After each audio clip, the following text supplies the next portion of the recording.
pense que l'image des autres les Kalachnikov, Minduki Penaya, au Kobetango le loti lobby, et ont chauffé.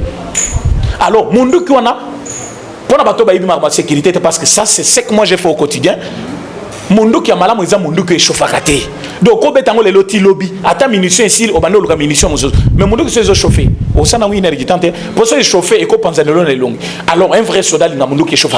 Mais imaginez-vous, Minduki Ozoa à avec Ndekone Kabila. Les experts dans la rébellion,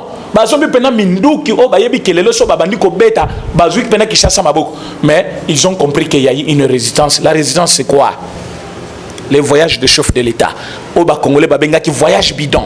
Azoli Ambongo y a l'État. Aujourd'hui, tous les pays du monde sont au service. Il y a chef de l'État. Nana a informé chef de l'État, États-Unis. Nana a informé chef de l'État, Tanzanie. Nana a informé chef de l'État, Russie. Mais Mindou Kezoya, destination Tanzanie. Président Tanzanie a lobby, n'a commandé Mindou Kité. Mais à Ozoya Kosala, Nin, Tolandela, Balandela Boy, Ezoya pour ya Mombasa, pour Kende Wapi, Tanganyika. Nana za gouverneur na Tanganyika, Zoé Kabila. Depuis quand un général a un camp politique?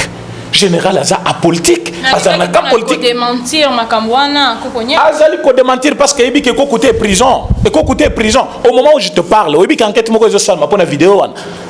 Hein? Kokonya na mova, koko ta prison, il coloca elo kwana. Parce qu'on doit se demander. Bouzama n'était pas général dans ce pays. Tant à Koufi, quel est le camp politique où est réclamé mon côté? Mamadou Ndala Koufi, général de surcroît. Nakati a terrain même Yabitumba. Quand mon politique t'est réclamé. Nani Baouma, général, à Koufi. Quand mon côté réclamé, les Lokaïmbe à Koufi, c'est un camp politique qui réclame. Quel camp politique peut perdre? C'est-à-dire, quand il n'était pas un général de la nation, il était général qui servait un camp politique. Pour ce qui est réellement général, un général sert sous les drapeaux. Et Moutazo servir sous les drapeaux à Zakana Kanté. Mais Moutulelo à Koufi, Moutazo réclamait un camp politique. C'est là où j'avais dit, c'est Kaïmi réellement, parce qu'il est de l'Est, il est de l'Est. Mais Nani pas Koufa en prison, Azamoutou Est de la République. J'aurais bien voulu voir l'amour. Il y a Bandeko ya Est. Ce qui est lobby, non, il faut pas me dire qu'appelle comme un lobby, il faut assembler publiquement. Il dit qu'appelle un lobby, moi j'ai des choses à dire. Basa misanga publiquement nabi misaba vérité nabi misaba tout liwa ya musée. Pourquoi batikala ko réclamer yité? C'est parce que bayibi ke soki abimi akolobana na bomaki musée akolobana ni bakanga ye yango. Mais soki bazo réclamer Kayimbi ba réclamer pe nani Edi Kapenda azapende kuna bango ya Est comme ça ndeko ya Est basambise publiquement akoma libre. Pourquoi bazo réclamer yité ka Kayimbi? Congo Avenir. Okaya Bako.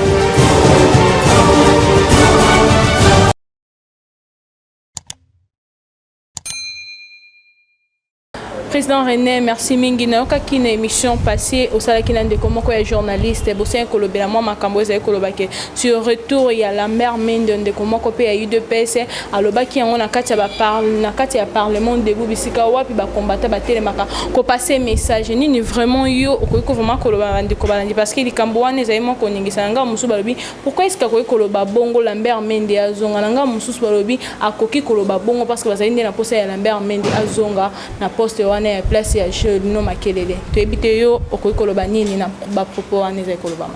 OK, ce qui Hollanda qui émission a bien yo zali journaliste, je suis sûr que vous comprendre réponse nangai. J'avais dit ceci. Avant bozo propos ya mutu boko misango propos ya parti politique, il faut d'abord koluka koyeba mutu abimisi propos na azana cadre nini na kati ya parti. Azana fonctionner na kati ya parti, ana qualité nini na kati ya parti. Donc, les lois comme Moutabimi a terminé dans le bilan de IDPS, a sali déclaration na comme IDPS, et puis IDPS a déclaré les retours de Lambert Mende. Non, l'IDPS n'a jamais demandé à qui que ce soit les retours de Lambert Mende. L'IDPS a sa victime, il y a politique, il y a Lambert Mende. Lambert Mende a été sanctionné par l'Union européenne, sanctionné par les États-Unis, à cause de la mauvaise politique. Porte-parole, à Koufakaliwa et chef naïe. Du fait que Kabila faisait tout le mal et couvert par ministre des médias, ministre de la communication et porte-parole et gouvernement, donc lui-même a complice et complice à Kota Bolok, commanditaire Atika Libanda. lelo moto azaki complice na Kabila babo mabiso ba diminuer nombre de morts mabenyo social manamboka ba considérer yango te parce qu'il était là pour habiller le mal place Kabila zo sala mabe yazolo bazo samalam lelo tozu pouvoir nous avons décrié comportement na ya mabe wana depuis des années lelo tozuye tozongi c'est parce que eria sisa ki ba classe ya communication bakanga ba université wana batmuso ba yebi koloba bazaki te donc le maire Mende le seul et l'unique qui peut être na place à porte-parole du gouvernement pour tous les gouvernements et pour tous les règnes jamais c'est ce que je vous ai renvoyé je ne sais pas na yoki ka ba propos wana o bato yide pes basengi bokende kotuna mutabimisa ki biloko wana na yide pes azanani je n'ai pas encore vu des images j'ai entendu dire que quelques bato yide pes ba déclarer basengi retour à Lambert Mende na place ya Jolino Makelele. C'est là où que je dis que Lambert Mende c'était un ministre dans le gouvernement ya Kabila. Une fois qu'il est parti, nous avons eu le pouvoir.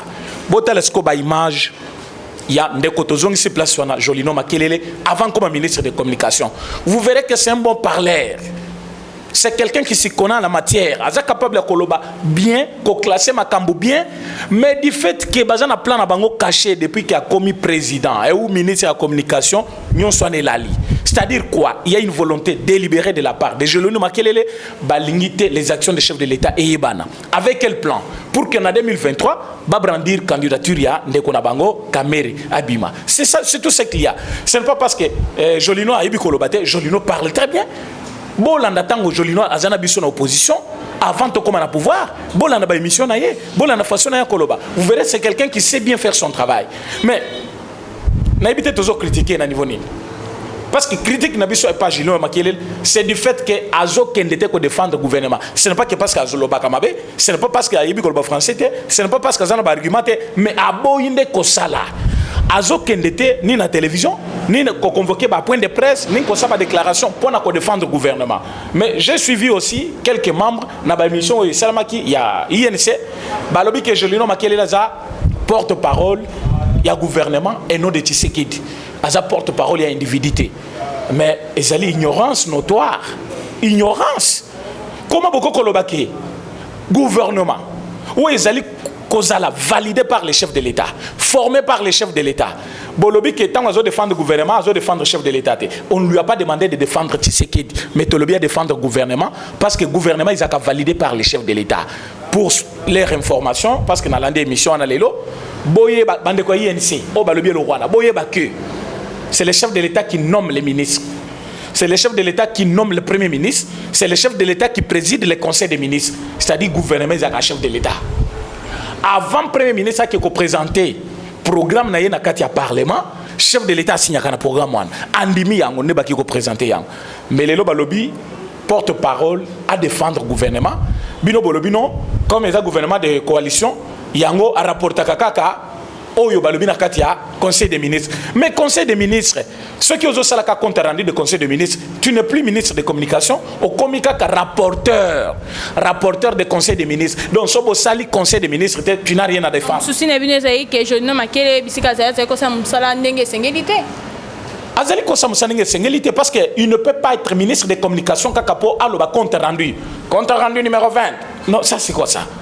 Un porte-parole du gouvernement a convoqué ba point de presse a bengi ba caméraman ba journaliste a yebisi bango situation en mboka situation ya gouvernement regardez tous ces rumeurs qui marchent détournement ya mbongo gouvernement zo kanga batu ba kufi ba généraux batu mosos il faut que le chef du gouvernement azala défendu par le ministre des Communications. Il faut que le gouvernement soit défendu, les chefs de l'État soient défendus par le ministre des Communications. Mais Bakangi Batou, général Bakoufiawa, Batou Aner Bakoufi, Batou Baza disparu, accident même de circulation à niveau Yanan. Donc toutes ces situations des actualités au pays, ministre des Communications ne fait rien, il ne communique rien au peuple, mais gouvernement, et ça mon haine. Parce que chaque ministre a communiqué na peuple. Bazali na représentant na bango, oh il faut le bela bango, c'est le ministre des Communications. Alors il faut que le ministre des Communications aille bisaba na mboka situation actuelle à pays. Voilà, nous avions connu un cas d'accident na niveau ya rond-point Ngaba. Il y a eu autant de morts, mais les situations est au contrôle. Talama comme chef de l'État sali, atindi mbongo autant, ba héberger batouana, bazali internet, bazo joie traitement. Tout ça, ça fait partie de son métier, mais il ne sait pas le faire. Pourquoi? Parce que na souci na bango soki azo salango malam batu bakolinga mingi chef de l'État parce qu'azo sala malamu mingi.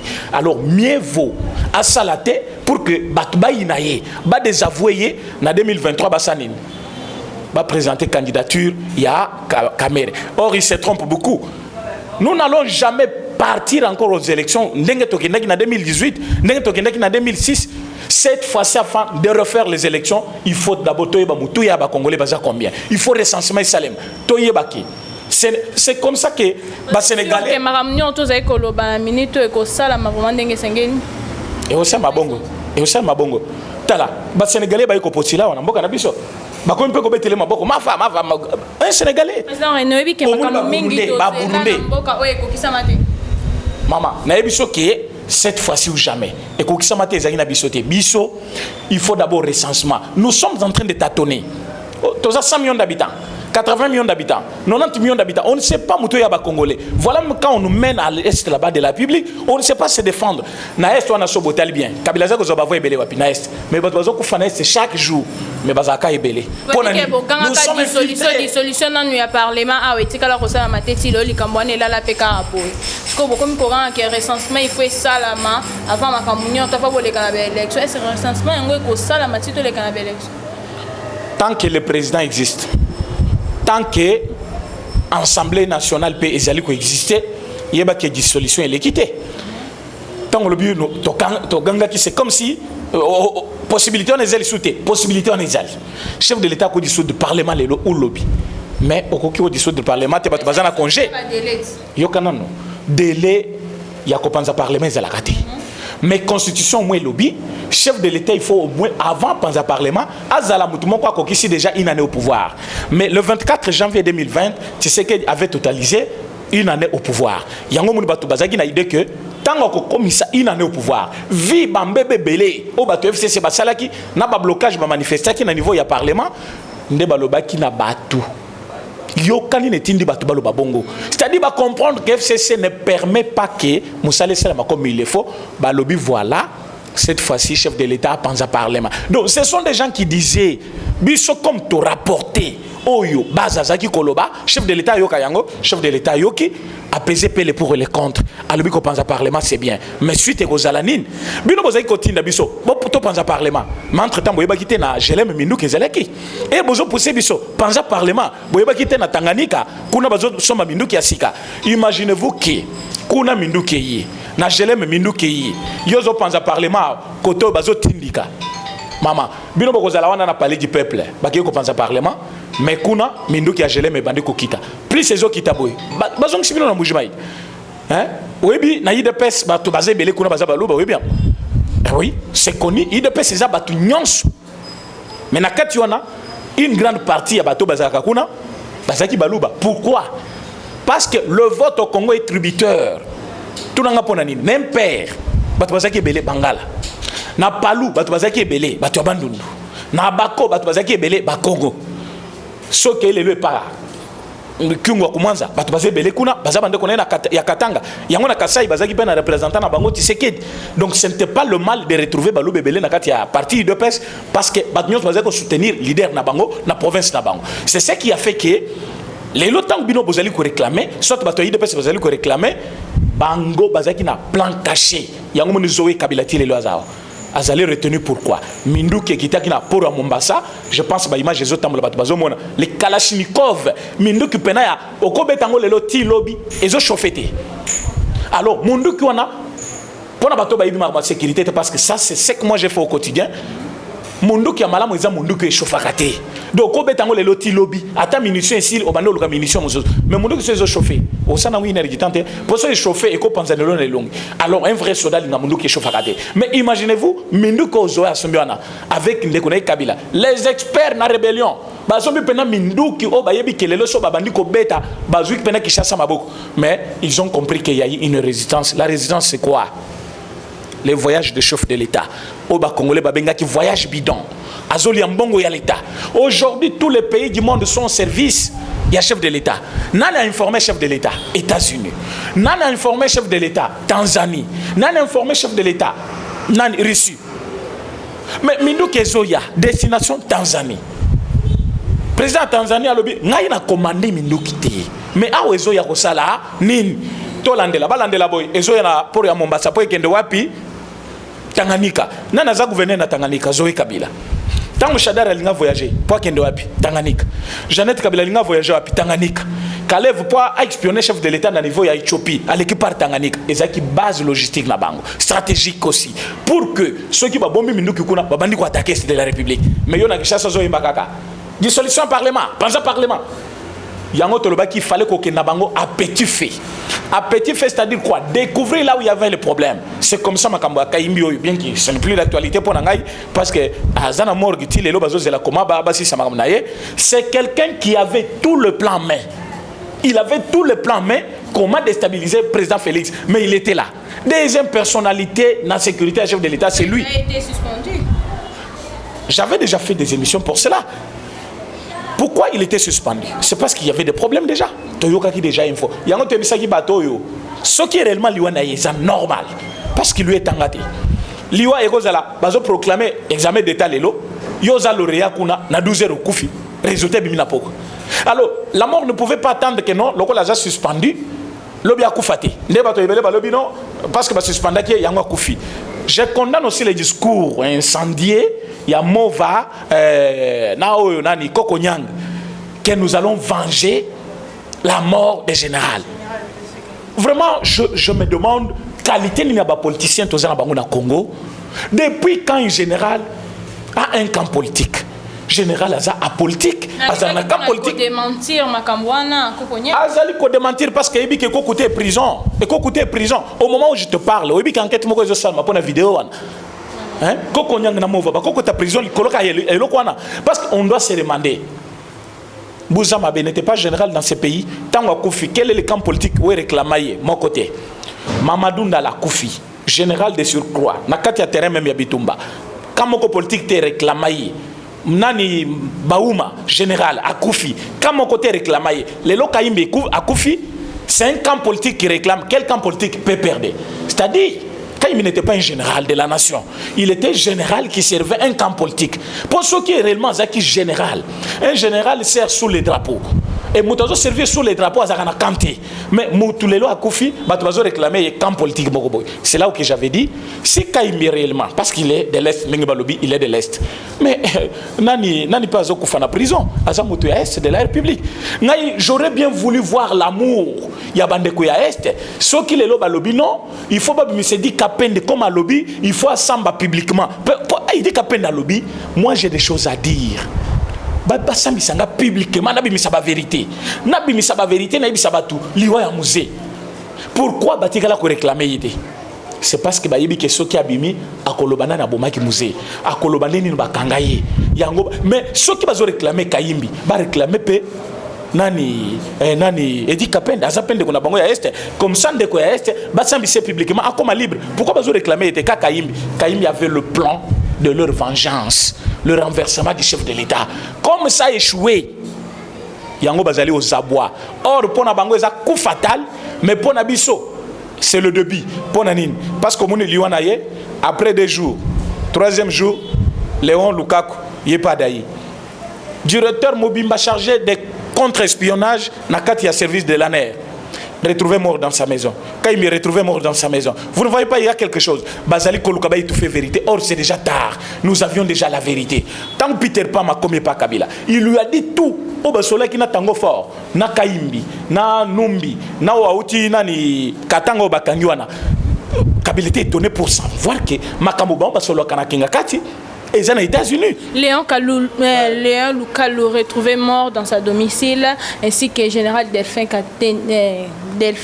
Kaimbi pe ndenge moko na kata donc les été indiqué moko ze ko bon na simawana que ba ko kuta bango nyonso parce que général Kaimbi akufaki avant et après quelques jours Léon Lukalou pe a uti ko kufa na kati anda kune ba retrouver corps to ko ebate ça mani comme nini ze ko leka kuna parce que ba landani même pas 4 jours si je ne me trompe pas. Oui, le problème est à la justice. Bissoto la justice te potoper ça la cause de leur mort. So talibien et pas ya Delphin Kaimbi, bah comment qui na chambre place à faire là qui zone interdite à toute personne étrangère sauf la police scientifique. C'est-à-dire bangonde ba ko ebisa biso, ba kufa ba kutaki akufi na modeline étranglement. Comment qui avant Koufa a piqué crise où il y a eu quoi? C'est la justice qui va établir. Et puis, Boye Bakaza, général, pas n'importe quel général, sous-chef d'état-major. Sous-chef d'état-major. Maman, Mouton dirigeant armé, Moubimago, est chef d'état-major. Mais il y a qui sous-chef d'état-major, chargé des renseignements, au Babengi de Miap. Mais celui qui pouvait être là pour prendre les informations qu'au PES armé, c'est lui-même, ou Abandiko espionné, directeur de cabinet chef de l'État. Tant qu'espionné directeur et chef de l'État, abandi aux informations, abandi ce qu'on a information à chef de l'État. Et on constatait que chaque fois que le chef de l'État parle, bazomona na ligne naie, fréquence moko ya mine zoba kisama. Mais toutefois que le chef de l'État est en ligne, fréquence moko zoba kisama. Izanan, erbalandeli bakuti kayimbi. Ndé comme ça commandaki, ba instrument naie yasika. Pour être chef de l'État l'écoute na niveau Afrique du Sud. Maintenant comme il avait déjà tout le moyen, c'est par là que j'ai dit justice doit faire son travail. Parce qu'il y a une banque, na aussi dans le comboté, justice à Samsanaï, où est facilité transaction yonswan. Et ça banque na biswao. Alors il faut toyer bambon wane bimela ki wap Kayimbi a commandé les écouteurs plutôt, na niveau Afrique du Sud. Yango comme alinga qui te eya par convoi soit moyenne, yemoko alinga qui le jeudi au bas suspenda qui est, c'est le jour où il voulait voyager, mais depuis samedi la semaine passée, il y avait déjà une circulaire au Bamarcha qui partout dans toutes les frontières que à Koki Kobimambo Kate. On va suspendre rien à noter. Erto comme lundi, va interroger, mardi, va interroger, on a un niveau de la présidence, sans que Baïbi Samoutou. Mercredi, jeudi, jour il fallait voyager, comme il était interdit de sortir, va suspendre rien, va l'ongole fonction. On a 11h. Donc comme il a 18h, va l'ongole bagarre de Nyon Sepanaye. Il a été désarmé. Tant qu'il désarmé, il va dire qu'il est des gardes de corps. Ça, c'est le jeudi. Le matin de vendredi, on va retrouver le monsieur mort. Mais écoutez, Rwanda, il est en Afrique du Sud, où il fallait y a pour un chef de l'État à l'écoute. Comment un monsieur Paré pouvait aider l'armée congolaise pour gagner Bitoumana Est? Parce que l'information, il y a Zaïk Kozoya, directeur de cabinet, et puis il y a chef de l'État. Azaïk côté Kelangonani. Azaïk Kopé Sangonani. Ceux qui ont côté Kelango Monguna et chef de l'État. Est-ce que Mouton a besoin, avec chef de l'État, va gagner Bitoumana Est? Non. Parce que chef de l'État a d'abord mouillé. Nakoloba, ennemi naïe. Dans quel sens?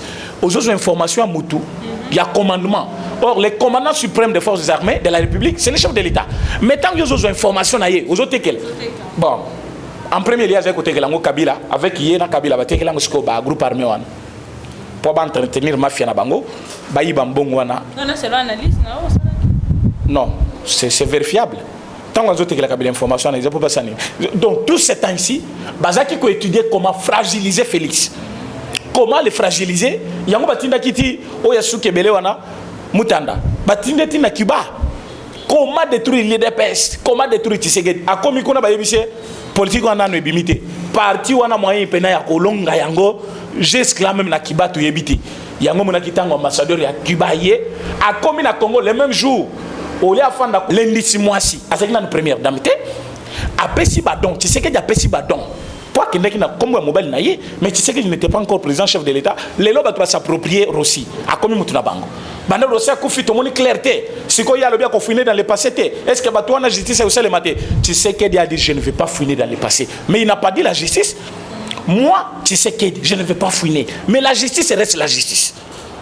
Naba professeur, naba assistant.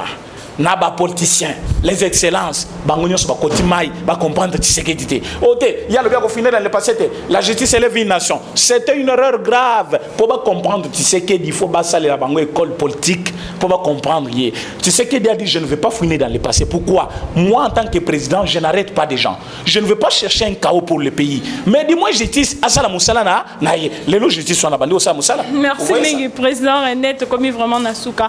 Mot de la fin, nous allons mon coup. Parce que nous avons déjà aussi déjà en Kokoka.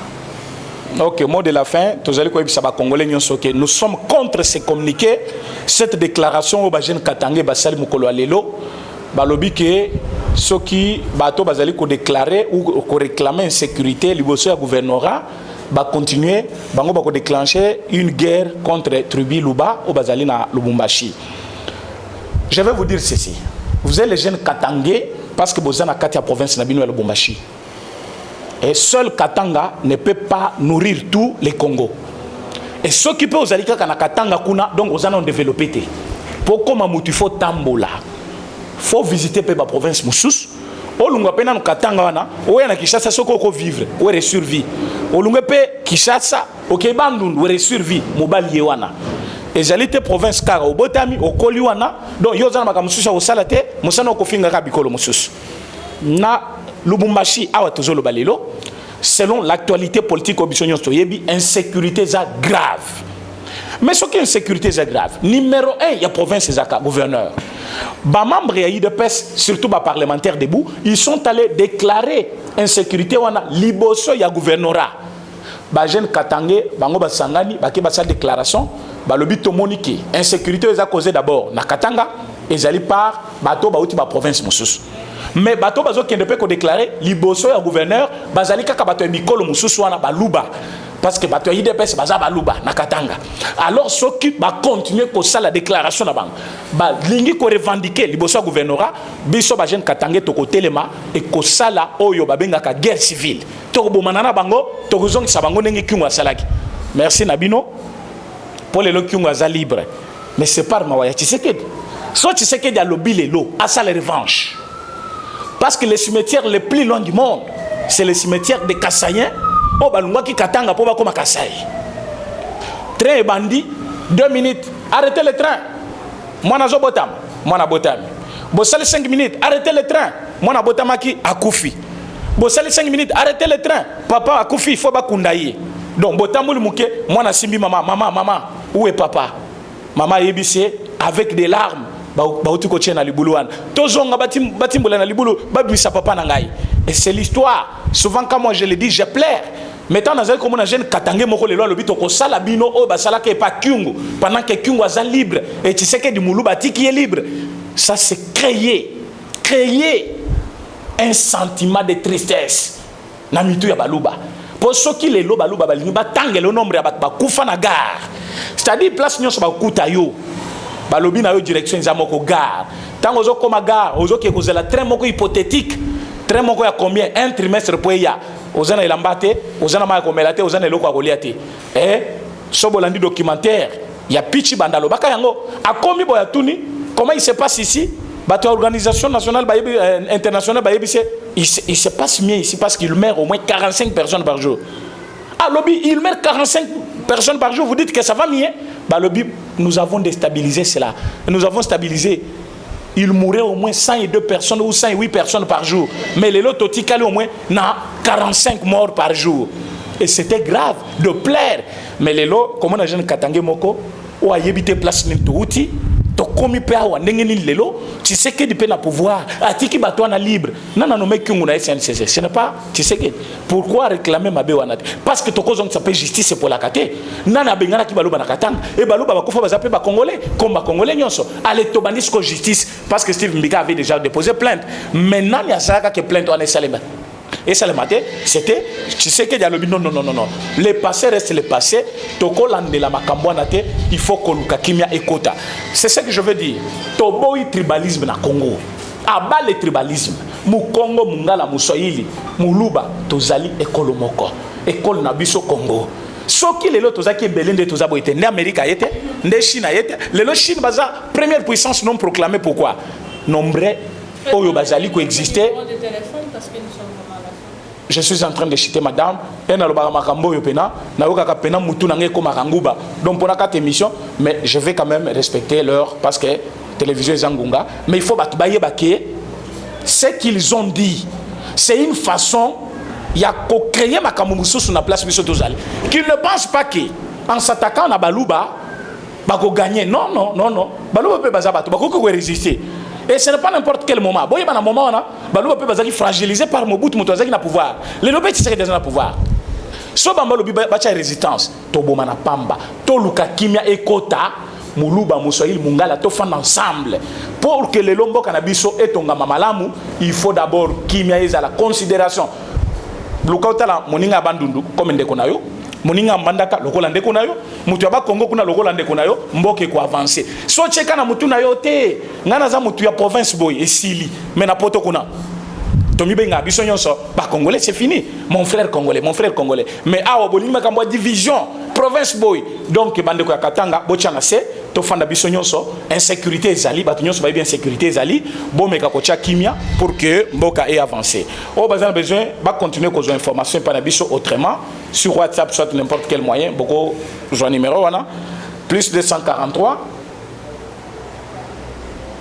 84 43 68 919 plus 243 84 43 68 919 ça c'est mon numéro WhatsApp président René. Merci mingi président René, merci mingi na bande ko balandi. Oboza ki wana kolanda ngai Wilfred Brian na mko mwalelo na pesi. Merci mingi na équipe technique Mobimba pe na bande ko balandi. O baza ki lisusu wana kolanda numéro ya sika to pe masolo ya sika na kati ya émission ya bino bolanda ka mingi na pesi. Merci mingi na jira zakina sima ya caméra pe na bande ko nyoso tokuta mikoleza ikoya. Bye bye. Congo Avenir. Mboka ya Bakongo.